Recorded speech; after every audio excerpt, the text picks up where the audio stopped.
Hi, everyone. This is your host, Raven Syed, and welcome back to Forgotten Echoes, a podcast where we dive into the mysterious and unexplained cases of Black women and girls that often get lost in time. And I'm just going to vent for a second because I literally just recorded about 8 minutes of the episode. And oh my gosh, the entire time, my computer apparently was connected to my AirPods, not my mic. So I'm trying to listen back and there's nothing there. So here we are redoing this from the start. Before we get into today's episode, just want to remind you guys to subscribe to Forgotten Echoes, download this episode and review it, leave a comment, rate it, leave 5 stars, please nothing less. That way you can listen wherever, whenever. And if you've been tuning in week after week, or even if you just drop in every now and then, I just want to thank you from the bottom of my heart. Like, seriously, your support, it means everything to me. And I really, really mean that. So without any more interruptions, let's jump into today's case. It's a tough one. This was your child or your family member. You would want to be found. You would want somebody to find your family member.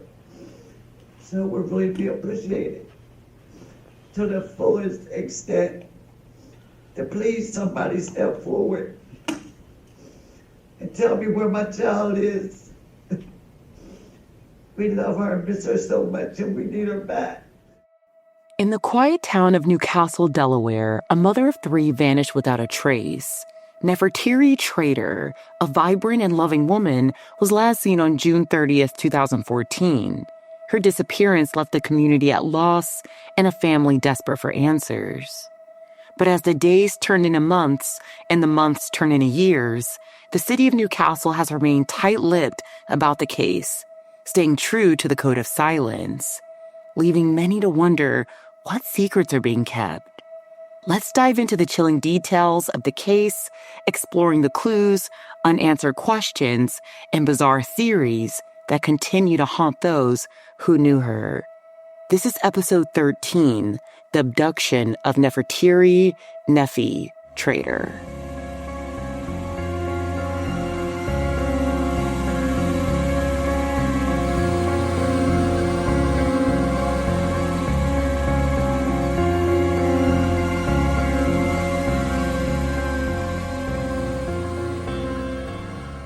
Sources for today's episode include Voices for Justice podcast, The Charlie Project, Delaware Online, NBC Philadelphia, The Doe Network, and I'll provide the YouTube link to the audio clips in the show notes.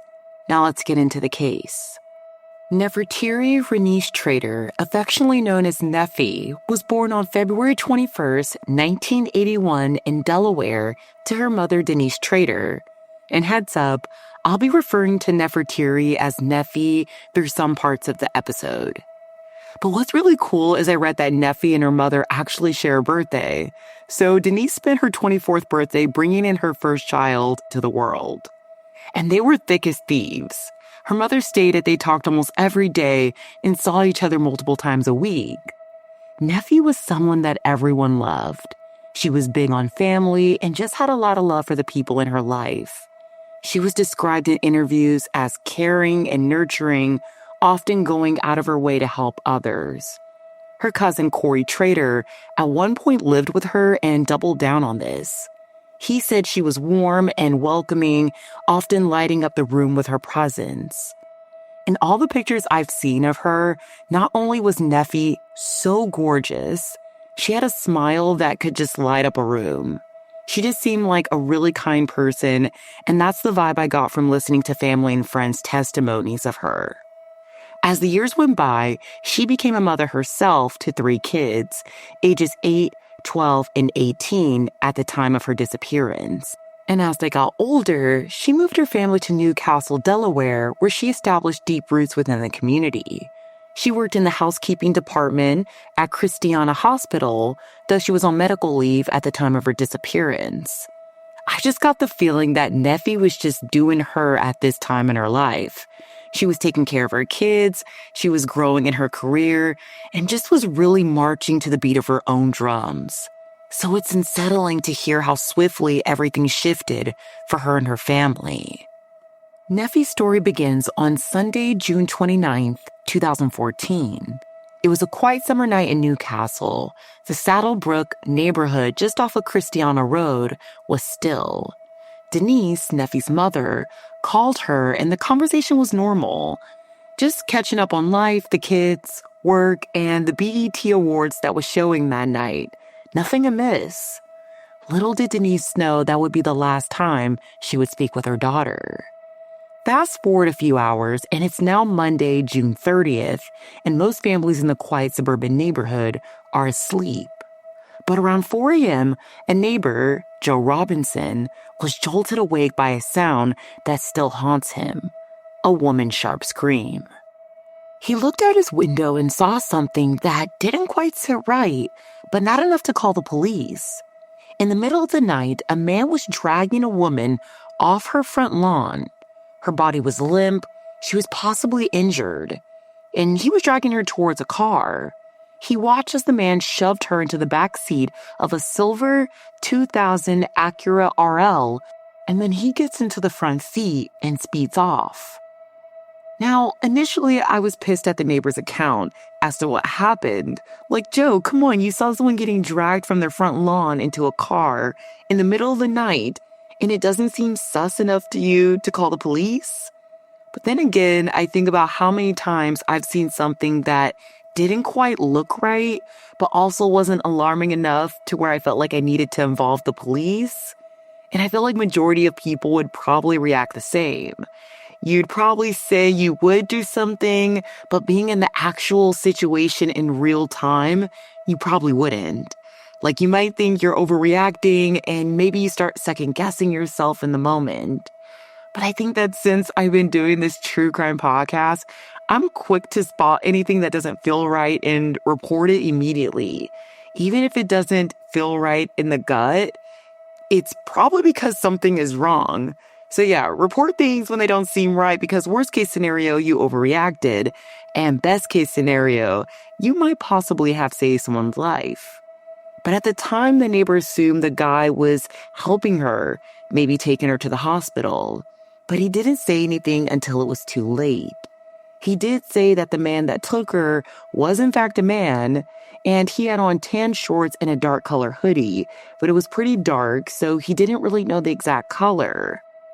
So a few hours go by, and her 2 kids that live with her go to school like normal. And I think the confusion comes in because she was supposed to be on medical leave, but I think friends and family kind of thought she went back to work. So her kids waking up and her not being there wasn't necessarily alarming. They thought she was just at work, so they went on as normal and went on about their day. And while I don't know her official work schedule, just hearing her family's account as to what happened that morning, it definitely seems like she worked kind of a 9-to-5 schedule, so it wasn't amiss that she wasn't home when her kids woke up. And throughout the day, her mother's calling her a few times and everything's going to voicemail.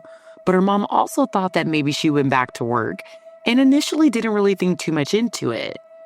But finally, Denise is like, enough is enough, and she goes by to her house to actually check on her. Now, when Denise arrived to her home, it was around 6 p.m. or so, and remember, it's still June 30th, and immediately her heart sank.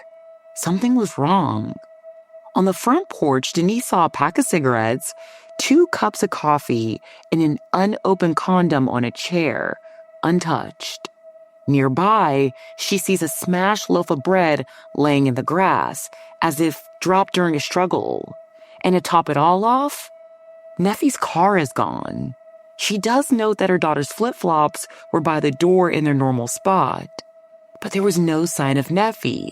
The house was completely still. Denise calls the Newcastle Police Department immediately to report her daughter missing. And little do they know, hours had passed. Too many hours. And this is one of those cases where it's really not a lot of information to kick off the investigation because police really don't know what to make of the evidence that they have in front of them, or they just haven't shared that information with the public. Like, she's been missing the whole day, and there's random items in the yard, and her car is gone, but she's also a grown woman, so was she abducted or did she leave on her own volition? Because at the time of her abduction, Neffie was 33. So initially, police don't really label this as an abduction, and quite frankly, I don't even think they really investigated this as a possible missing persons or endangered persons case. And from what I saw, because of this, there was no real formal search that was formed to look for Neffie. Outside of her family kind of doing their own searches, police didn't gear up and search the perimeter of the crime scene, aka her house. There were no search dogs to sniff out the scene. No DNA evidence was collected. They weren't really looking for her missing car. There was nothing like that. So at this point, she's been missing for over 12 hours, and then more time is passing because police really just don't know what to make of everything.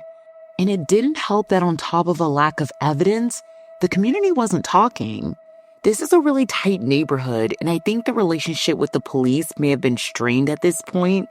So it made people apprehensive to open up to the police about what they might have saw or maybe what they know, because there's just no way a 33-year-old woman just disappears in a thin air and no one knows anything. Now, eventually, cops hit a wall in the investigation, and they do pull the FBI in for additional resources, but not much comes from it. Here's a clip of the Newcastle Police Department, joined by the FBI, pleading with the community for information 1 year after Neffie's abduction. Officers learned Nefertiri was last seen at approximately 4 a.m. being forced into her vehicle. The Newcastle County Criminal Investigations Unit continues their search into her disappearance and is seeking any information someone may have to offer. Neffie is described as an African-American female, 5'6" tall, with brown hair and brown eyes. So here's what we do know for fact. A little before 4 a.m. on June 30th, Neffie was seen on surveillance footage at a local 7-Eleven buying cigarettes, 2 cups of coffee, and a loaf of bread. Remember, these are some of the items that were found in front of her home and on her front lawn, which is eerie to say the least. But what was even more strange is the fact that she bought 2 cups of coffee and bread at 4 a.m. My first question was, why is she buying 2 cups of coffee, not 1? But listening to different interviews with the family members, it does look like the 2 cups of coffee might have been for her kids. It seems like it was normal for Neffie to buy 2 cups of coffee sometimes, 1 for her and 1 for one of her kids. So maybe that's who it was for? Or was she expecting someone, and if so, who was that person? And the loaf of bread was odd too, but on the flip side, maybe she was just getting something for the house and she saw it at 7-Eleven and thought, let me just grab this really quick. I know I've done that going into convenience stores for one thing and then remembering I need a couple more things for the house and I'm already there, so why not? But nonetheless, 7-Eleven employees do say that it wasn't really normal for Neffie to come in around that time. She usually would go in the evening after work. What was also really odd is the unused condom that was also found on the chair in front of her home. She didn't buy this at 7-Eleven and definitely wasn't something she'd leave in plain sight on her front porch, especially with small kids in the home. So why was that there? I don't know. It just doesn't make sense to me. And this kind of brings me back to the theory that maybe she was expecting someone. I don't have those answers. They're just more pieces to the case that have never been explained. But as the years went by, one theory started to unfold. And this is a doozy, so hang tight because things get murky. Let's rewind 4 months before her disappearance. Neffie had been seen at a popular nightclub called Club Rebel with a man named Rady Prince. Not sure if they were dating, but they were together at the club. Later that night, outside, Neffie and Prince are chilling in her car, and out of nowhere, Prince was attacked by a group of 5 or 6 men, like literally grabbed from Neffie's car and beaten. Police were called and Neffie was questioned, but police reports say that she was intoxicated at the time and couldn't really offer too much information. She never testified in this case because 4 months later, she was abducted. And that's not all. Years later, during Prince's 2020 murder trial, it was revealed that nearly everyone involved in that beating had been killed in retaliation. It also was revealed that after this attack, everything changed for Prince. Prince's defense attorney, Mary Pizzo, told jurors during the trial, quote, "His paranoia was consuming him. He was suspicious of everyone, even questioning his fiancée in the beginning, as if she had something to do with the attack." Quote. And she was not exaggerating, because when they say he was super paranoid, I mean that he was checking locked doors every few minutes, making sure windows were locked, covering windows throughout the days. And at one point in the trial, Mary even says that the shades were bent because he spent all hours of the day making sure no one was watching him. And to go even deeper, Prince apparently thought that there was a $10,000 hit placed on him and his loved ones. And this accounted and probably was the reason why he was so paranoid. And all of this led him to shooting his best friend Ball, who he believed was behind the hit on his life. And to thicken the plot even more, he believed that there were 3 or 4 people that were hired to attack him, and they were hired by his best friend, who he shot. And most of those people had been murdered. And to recap, if you're still here, these are the people that allegedly beat him in front of Club Rebel. This is where Neffie comes into this, because she may have been one of the people set out to attack him, although Prince doesn't confirm or deny this claim, but it's a theory. So what I gathered from all of this is that allegedly Neffie was one of the people that was behind him getting beat up, which could have resulted in her being abducted so she couldn't testify to the attack. I'm not really sure, and that's why this is just a theory. It hasn't really gone anywhere because Prince doesn't say if she was involved or not, and as he stated, majority of the people involved in his attack have been killed since. So it's hard to say if there's any merit to this. We just don't know. But what we do know is that foul play is suspected, and her car, that silver Acura, has never been found. Now fast forward back to present day, almost 11 years later, and Neffie's family continues to search for her. Her mother believes she's still alive and she's being held somewhere, waiting to be found. But the statistics in Delaware are grim. Nearly 80% of missing persons cases remain open, and the chances are even slimmer for Black women. And without leads, without resources, or the public, the trail grows colder by the day. Still, Denise and the rest of the family hold on to hope. Denise stated that Neffie's favorite meal was collard greens, spare ribs, and baked mac and cheese, the kind of food that brings families together. And that's what they do. Every birthday, her mother still cooks her favorite meal, praying her daughter will walk through the door. Let's hear from her cousin Corey Trader, who spoke out to the public. The pain is unbearable. You know what I mean? I told my family I'm not going to shed a tear today because I'm mad. You know, I'm mad in a way that I haven't been ever. I don't understand it myself. We need some closure to my family. We need to know if Neffie's alive. We need to know if she's gone. You know, it's hard to have that lingering over your head. It's been a year. You know, Neffie didn't miss her birthday, her kids' birthdays. Her oldest child just graduated, and that's a major accomplishment, knowing that his mom is not there. We just want our family back. You know what I mean? Neffie was a light of our family. You know what I mean? Everybody gravitated towards her, even outside of our family. So for somebody to come do this is crazy. It's real crazy. Like my daughter got to learn how to walk in her house. And she will never know who Neffie really is. I'm asking for help from the public. If you have a property, you know, because I truly believe that they didn't go far with her car. If you have a property in the Newcastle area, can you please search your property? You know what I'm saying? If it's been vacant for a while, please check your garages. If you know well-wooded areas where it's hard to reach by car. Please check if you're one of them runners, people that run or walking animal. We just need help. We need some closure to our family. Researching this case made me stop more than once just to sit in silence. I thought about how easily a loved one can vanish, the little moments faded to memories, and how quickly the world seems to move on in the midst of it all. The last update I read was that in 2017, the Trader family had Neffie publicly declared dead to move the case along and hopefully breathe some new air into the case. But nothing really came of it. And as of this recording, this is where the case ends. And I know that majority of the cases I've covered don't have too much information, but this one is at the top of the list. It's been 11 years and police haven't publicly named a suspect, which is so jarring to say the least.